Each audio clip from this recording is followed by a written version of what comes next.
The entire eastern region, the southeastern region, was excluded in the 2025 budget. There was no federal budget cited in the entire southeastern region. Your take on this development and the implication of this? Could it be a gross negligence or an omission? If they can neglect, if we say it's negligent, it is very, very dangerous. If we say it is the same marginalization, it will also, one will also query. If we say it's because Southeast are on their own, one will say why. If we say it is because Nigeria is not united, one will again query for that. Then what shall we talk about it? Senators, if they are not included, they should think very well. I don't think that they should always wake up when they are concerned. They should first of all look into marginalization of Igbos that has started so many years ago. You ask yourself what have they been doing for that? What have they been doing uh, you know, to prove their concern about suffering and pain of South Eastern children that are dying in many countries. If you hear that they will deport, America will deport 80 something people, they will send them back to Nigeria. Go and look into that. You will see that even 50% come from Southeast. When you hear killing of South Africa, all of them come from Southeast. In many places. As they take of our people, our leaders on that, what has been their reaction? Yes, I thank God one man sent use his plane to carry our people during that killing of South Africa. They shouldn't wake up only when they are concerned or when their interest is being, tampered with. I think you should raise alarm very early. So those people haven't seen, and I don't know what has been their own, will I say, intervention in what has been happening to Easterners. Insecurity, the way people have been dying, and the fact that government of Nigeria always isolate people of Southeast, always marginalize them, always push them to the wall. If it's not for the rest of Africa countries and the world, I'm telling you, people of Southeast will never survive. And they've been crying for that so many years ago. Those people now that are crying, I haven't seen their proper reaction. I haven't seen their, fighting powerfully concerning the suffering of Southeast. Why is it now that they are coming up?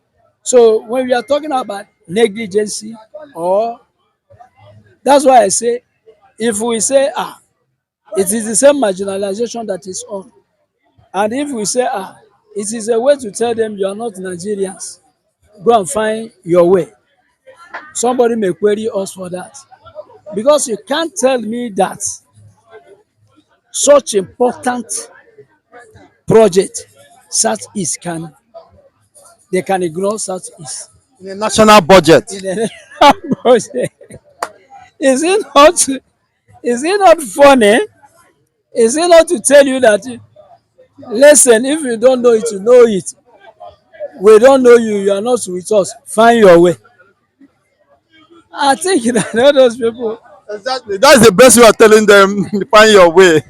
You are too old to manage your own project Yes. or nation. So it's to tell them find your way. Eh?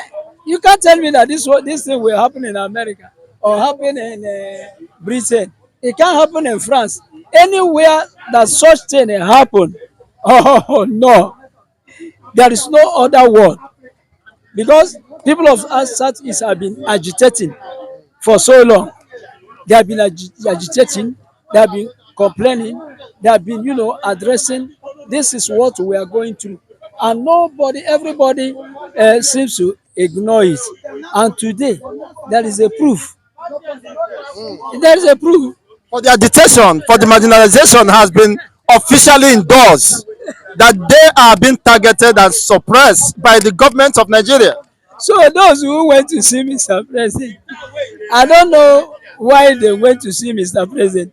If it's me, if I am Mr. President, I'm telling you, I can lock them up. Because if they don't hear that language or find your way, if somebody can neglect you or forget you, my brother, don't you see it's funny? The person is telling you, we don't have your time. No, does that speak volume of the level of hatred and antagonism? Because you can't express such level of hatred openly. By, of course, Buhari did this. People know this Buhari to be uh, a bigot, a religious and ethnic bigot. Now, Tinubu towing the same path, of course, affirming some speculations that he is also a tribal bigot. How could he exclude the entire eastern region from the annual budget? My brother, are you not seeing that it's funny? Are you not seeing that this thing, even people who went and see Mr. President, if I am in their shoe, I can't go because you have already been told bye bye. What are you going to negotiate again? So, Unfortunately, some people are fighting Mazen Nnamdi Kanu for defending the cause of the Igbos and their Eastern brothers. Today, the reality is staring at them. They are now begging for what should naturally come to them. What an irony. openly saying, let me tell you, Nnamdi Kanu say anybody who want to beg, never you beg on my behalf. Don't beg on my behalf. That's what he said. So these people now, I don't know the language they can understand again. If they don't understand this last language, which language they can understand again? Is this something to negotiate? Is this something that you will remember? You will remind to anybody And that beg and dobale. and beg and prostrate and say, "Remember me in the budget." Eh? Are you from Ghana? Are you a state of Ghana? Are you one of Ghana state? It confirms that Nigeria is a scam, as people has maintained, of course, that have expressed over the years. Please, oh, don't kill us. This one is open. It's a confirmation. So if our people that call themselves the leaders of Southeast don't understand the languages, let them keep on moving. Let them keep on moving. Let them keep on negotiating. Let them keep on begging. Eh? But for long, long years ago, every citizen from Southeast understand this very well. That's why you see people of Southeast, they don't too much have time uh, of Nigeria. Let me tell you, go to Cote d'Ivoire, you will see Southeast full there, fighting for their better life. Go to South Africa, you will see them full there, fighting. They don't have Nigerian time because they know Nigeria don't have their time. Go to any part of the world, you will see those people struggling, fighting, and struggling to, live because it is where they push them to. I still thank Mr. President because it is this time around that every part of Nigeria are feeling a little bit what Southeast have been feeling for many, many years ago. It is now that everybody is feeling. It is now that North will tell you they don't like Tinubu regime. It is now that some, even many Yorubas will say, we don't like this regime. But they know, they are, I consider everybody. Oh. I'm not biased. I consider everybody. I love all of them. But they don't know how much Southeast have been suffering more than 50 years. Neglected Ne- intentionally. neglected intentionally. I say push to the wall. So one man was telling me, Igbos love money. Oh. I asked that man, is he sure that Igbos love money? He come to his sense and say, it is what people say. I asked him, what do you say? He said, because he see them. I say, no, don't say Igbos, Southeasterners are people that Nigerian government push to the wall and they're struggling to come out. That's all. And by struggling, God will bless them in many, many ways because God Almighty always hear the cry of the poor and always hear the cries of anybody that is marginalized.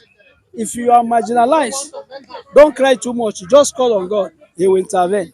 And that's what South Easterners have been doing. And by the grace of God, they have been making it. You see many of them in Saudi Arabia. You see many of them in China. You see many of them in Japan.